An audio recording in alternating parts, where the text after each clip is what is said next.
ಸರ್ಕಾರವನ್ನೇ ವಜಾ ಮಾಡಬೇಕು ಅಂತ ಆಕ್ರೋಶ ಹೊರಹಾಕಿದ್ದಾರೆ ವಿಪಕ್ಷ ನಾಯಕ ಆರ್ ಅಶೋಕ್. ಕೈ ಶಾಸಕರು ಆರೋಪ ಮಾಡ್ತಿರೋದನ್ನ ಸ್ವಾಗತ ಮಾಡ್ತೀನಿ ಹೀಗಂತ ಹಾವೇರಿಯಲ್ಲಿ ಆರ್ ಅಶೋಕ್ ಟಿವಿ9ಗೆ ಪ್ರತಿಕ್ರಿಯೆ ಕೊಟ್ಟಿದ್ದಾರೆ. ಸಿದ್ದರಾಮಯ್ಯ ನೈತಿಕ ಹೊಣೆ ಹೊತ್ತು ರಾಜೀನಾಮೆ ಕೊಡ್ಲಿ. ಕಾಂಗ್ರೆಸ್ನಲ್ಲಿ ಒಳ್ಳೆಯ ಶಾಸಕರು ಸರ್ಕಾರಕ್ಕೆ ಉಗಿತಾ ಇದ್ದಾರೆ, ರಾಜ್ಯದ ಹಣ ಲೂಟಿ ಮಾಡಿದ್ದಾರೆ ಅಂತ ಶಾಸಕರೇ ಹೇಳ್ತಿದ್ದಾರೆ.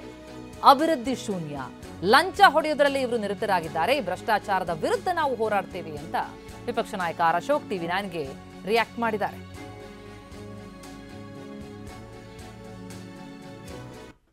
ವಸತಿ ನಿಗಮದಲ್ಲಿ ಬ್ರಹ್ಮಾಂಡ ಭ್ರಷ್ಟಾಚಾರ ಜಗತ್ ಜಾಹೀರಾಗಿದೆ. ಈಗ ಕಾಂಗ್ರೆಸ್ ಶಾಸಕರೇ ಜಮೀರ್ ಅಹ್ಮದ್ ಅವರು ರಾಜೀನಾಮೆ ನೀಡಬೇಕು ಅಂತೇಳಿ ಒತ್ತಾಯ ಮಾಡ್ತಾ ಇದ್ದಾರೆ. ಈ ವಿಚಾರವಾಗಿ ಮಾತಾಡಲಿಕ್ಕೆ ಪ್ರತಿಪಕ್ಷದ ನಾಯಕರಾದಂಥ ಆರ್ ಅಶೋಕ್ ಅವರಿದ್ದಾರೆ. ಸರ್, ಕಾಂಗ್ರೆಸ್ ಪಕ್ಷದಲ್ಲೇ ಏನು ಜಮೀರ್ ಅಹ್ಮದ್ ಅವರು ರಾಜೀನಾಮೆ ಕೊಡಬೇಕು ಅಂತೇಳಿ ಬೇಳೂರು, ನಾನು ಕೂಡ ಅದಕ್ಕೆ ಸ್ವಾಗತ ಮಾಡ್ತೀನಿ. ಕಾಂಗ್ರೆಸ್ ಅಲ್ಲಿ ಅಟ್ಲೀಸ್ಟ್ ಒಳ್ಳೆ MLAಗಳು, ಒಳ್ಳೆ ಇರೋ MLAಗಳಾದ್ರೂ ಕೂಡ ಈ ಸರ್ಕಾರಕ್ಕೆ ಮಾನ ಮರ್ಯಾದೆ ಇಲ್ಲ, ರಾಜೀನಾಮೆ ಕೊಡಬೇಕು ಅಂತ ಹೇಳ್ತಾ ಇದ್ದಾರೆ. ನಾನು ಅದಕ್ಕೆ ಸ್ವಾಗತ ಮಾಡ್ತಾ ಇದ್ದೀನಿ. ಇದು ರಾಜ್ಯದ ಹಣವನ್ನು ಲೂಟಿ ಮಾಡಿದ್ದಾರೆ, ಅದನ್ನ ಕಾಂಗ್ರೆಸ್ MLAಗಳೇ ಹೇಳ್ತಾ ಇದ್ದಾರೆ. ಇಡೀ ಸರ್ಕಾರನೇ ವಜಾ ಮಾಡಬೇಕು, ಆ ಪರಿಸ್ಥಿತಿ ಇವತ್ತು ರಾಜ್ಯದಲ್ಲಿದೆ.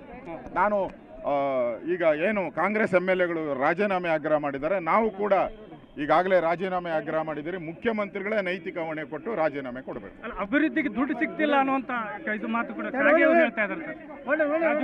ನೋಡಿ, ಅಭಿವೃದ್ಧಿ ಅನ್ನೋದು ಶೂನ್ಯ. ಅಭಿವೃದ್ಧಿಗೆ ಒಂದು ಪೈಸಾ ಹಣನೂ ಇಲ್ಲ, ಅವರು ಲಂಚ ಹೊಡೆಯೋದ್ರಲ್ಲೇ ಇದ್ದಾರೆ. ಈ ಕಡೆ ಬರಪ್ಪ ನೀನು. ಸರ್, ಈಗ ಮುಂದಿನ ದಿನಗಳಲ್ಲಿ ವಿಪಕ್ಷ ನಾಯಕರಾಗಿ ಯಾವ ರೀತಿ ಹೋರಾಟ ಮಾಡ್ತೀವಿ? ಬೀದಿಗಿಳಿದು ಹೋರಾಟ ಮಾಡ್ತೀರಿ. ಈ ಸರ್ಕಾರವನ್ನು ಕಿತ್ತೋಗೆವರೆಗೂ ವಿರಮಿಸುವುದಿಲ್ಲ. ನಮ್ಮೆಲ್ಲ ನಾಯಕರ ಜೊತೆ ನಮ್ಮ ಹೋರಾಟವನ್ನು ಮುಂದುವರಿಸ್ತೀವಿ. ಇದಿಷ್ಟು ಆರ್ ಅಶೋಕ್ ಅವರ ಮಾತು.